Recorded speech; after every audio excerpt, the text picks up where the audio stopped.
this module is going to be about teaching the financial crisis, and it's one that I've been thinking about for a while, trying to think how to best incorporate this material because it can be really challenging to teach about recent history. Okay? And I sort of think the financial crisis is entering this weird part where your students aren't quite old enough to remember what happened, but then again, we haven't had quite enough time as a field to really digest and figure out how we're going to teach and think about this part of our history, which is even really still sort of continuing into the present day, some of the effects and the aftermath of the financial crisis. And the other thing that makes this kind of more challenging as a topic is that it makes me at least think about what am I going to do in class when I'm not an expert. Okay, so I'm a microeconomist by training. My expertise is in the economics of education. I'm not a macroeconomist. I've taken plenty of macroeconomic theory all the way through to the graduate level. And so I have a good set of skills to help me understand what the conversation is about, but I'm not one who's really part of this conversation on a daily basis. So a couple of things here. I am hopeful that the intermediate theory that you're learning in this course, like for instance the ISLM curve that you kind of trudged through last module, that those kinds of tools, that vocabulary and those models can help you follow along with the expert conversation. All right, so for instance what I have in mind here is, let's say you're reading the New York Times and you're reading Paul Krugman's blogs, and he often labels these as very wonkish blogs, right? And then people are sort of fighting back and forth. I alluded to in the last lecture that there's a lot of debate amongst these freshwater and saltwater macroeconomists. They don't always agree on how to interpret current events or even historical events. And so I think, let me just show you here.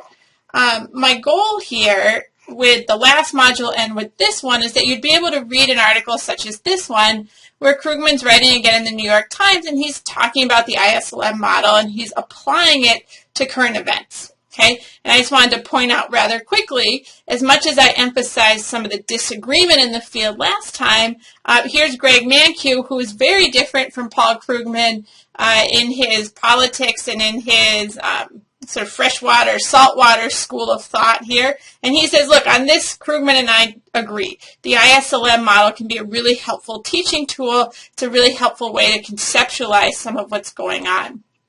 Okay, so again, you're going to have this bag of tools, I hope, that will help you make sense of the news. And then when you're in your classroom, what I do in this case is I use this as an opportunity to teach critical thinking skills. Okay, to help students sort through what's out there and think about what's worth reading and what's not, who can really speak with an expert voice. I also try and help them apply the vocabulary and the models that you're using in class to help them understand the debate.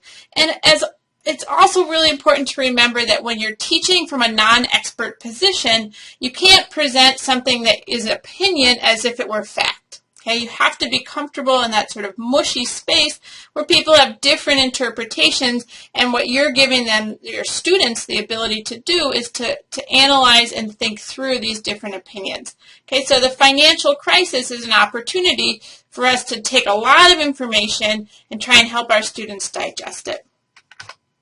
And so you're going to watch Bernanke talk about this. You're going to do some reading about this, and so I'm not going to give you tons of information here about the financial crisis and the Great Recession that followed. But suffice to say, by 2009, real GDP had fallen precipitously and unemployment had reached, double digits, had approached 10%. And some of the lead-ups, the important factors to consider in the lead-up to this crisis definitely relates back to some policy that the Fed was pursuing in the early 2000s. But then really sparked by the subprime mortgage crisis and the bursting of the housing bubble and the rise in foreclosures. Okay, and then there was, the crisis moment was really when the financial institutions like Lehman Brothers and AIG started to fail. Okay, and that's where we sort of get this crisis moment. I want you to do some reading and some searching about that as you go through this module. The Fed then responded, and again, I'll let Bernanke talk more about this in the lectures that you're watching there. The key point I want to point out is the Fed's response was to cut interest rates dramatically. Okay, so dramatically that they had been essentially zero from the end of 2008 on. And so here's what I think is new about this crisis, or what is new about teaching post-financial crisis, is that we hit what we would call the zero lower bound. So they cut interest rates so low, you can't have negative interest rates. You can't pay someone to borrow money from you. And so when the nominal interest rate's been reduced all the way down to zero, we hit what we call either the zero lower bound, or it's sometimes referred to as a liquidity trap. So it's a dramatic picture, right? So here we see the interest rate, the Fed funds rate, falling from around 5% all the way down to zero and staying at zero for a very long time. Okay. And so again, like, I want to emphasize that you can use your ISLM curve that you developed in the last module to look at this. And this would be the way that Krugman and Mankiw would sort of talk through this, I think, with their intermediate level students, right? Because what we see is that when faced with a recession, the central bank has some monetary policy options. And in this case, they want to create expansionary monetary policy. So they're going to increase the money supply. Increasing the money supply is going to shift out the LM curve. Okay, it's going to shift it to the right, pushing down interest rates and hopefully pulling GDP out of its slump. And the new thing that we saw in this crisis was that since short-term interest rates like the Fed funds rate had gotten to zero, the central bank needed to come up with a new strategy, which what they did is they started to target longer-term interest rates, right? Like a mortgage, a longer-term interest rate. You're not going to have to repay that mortgage for 15 or 30 years in its entirety. And so how could they target, how could they control longer-term interest rates? And what the policy they ended up settling on became known as quantitative easing. Okay, so that is a very quick overview, really just throwing out some vocabulary and some sort of guiding principles for how I want you to approach this module. Again, my goal for you here is that you'll take a moment to deepen your own understanding of the events of 2008 and following. You'll do this by reading the textbook and watching those lectures that I linked to, but I'm also asking you to use this as a moment to give yourself permission to do a little searching and look for some other materials that help you understand and put this in context.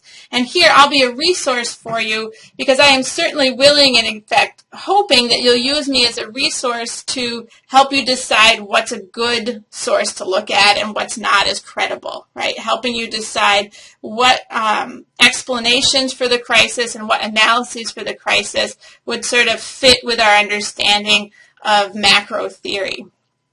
And then as I've said most importantly a few times, but it's all important, I also, in addition to giving you a chance to understand the events on your own, I want you then to think about how are you going to use this in class? How are you going to teach about the financial crisis and the Great Recession?